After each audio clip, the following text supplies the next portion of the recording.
Alors je venais faire un petit topo sur le soulevé de terre, parce que c'est souvent un exercice que je donne. Alors j'ai fait une petite première vidéo pour déjà vous apprendre un peu à creuser et cambrer, donc n'hésitez pas à aller la regarder, ça va vous donner une petite idée pour la suite. Donc dans le glossaire, j'ai mis intro du kiné à la partie dos. Et là, pour le soulevé de terre, en fait, c'est toujours pareil. Ce que je vous propose, c'est de venir déjà toujours toucher un petit peu la barre avec les cuisses. Pourquoi? Bon, là, on s'en fout, c'est une barre de PVC, mais si je prends une barre de 20 kg et que je la tire comme ça, bah, au niveau lombaire, quand même, il y a des fortes contraintes et puis qui s'appliquent tout de suite. Vous n'êtes pas toujours prêt, donc des fois, c'est un peu le truc qu'on se fait avoir en prenant des trucs un peu loin. Donc, rapprochez-vous. Je vais attraper la barre et là, je vais demander tout de suite de creuser le dos. Je fais un petit pas en arrière et c'est à chaque fois là où vous avez du mal. Donc, entraînez-vous avec un balai à la maison, hein, il n'y a pas de souci. C'est cette histoire de je me bascule en avant. Ça, c'est toujours un petit peu compliqué de bien doser et ce qu'on appelle un petit peu dominer sa barre, c'est-à-dire que mes épaules sont un petit peu en avant de la barre. Et donc au début, on peut s'amuser à la maison à faire juste la première partie. Hein. Voilà, et je me débrouille pour mettre un peu plus pour le coup du poids sur l'avant des pieds. Donc je peux très bien faire la première partie. Et souvent, je vous dis, faites beaucoup de répétitions avec des pauses au milieu. Et après, on va rajouter un peu de difficulté. Et en fait, une fois que je suis passé sous les genoux, c'est là que c'est un peu compliqué. C'est que normalement, mes épaules bougent plus trop par rapport à la barre. C'est plutôt un exercice de jambes.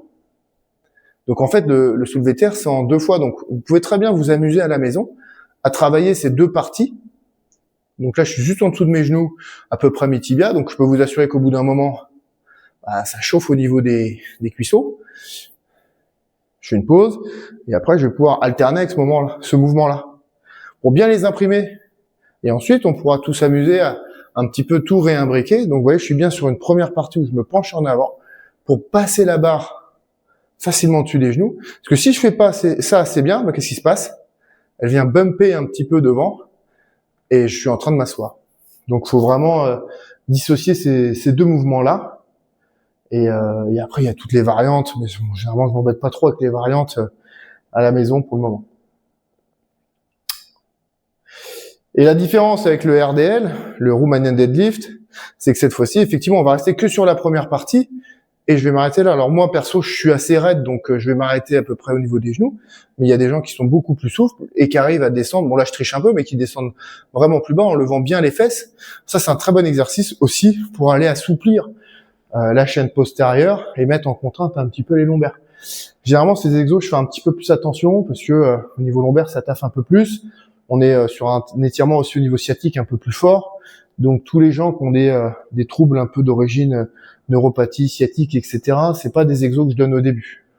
Je le sais, un peu à leur dépens parce que j'ai souvent donné ces exos-là un peu trop tôt.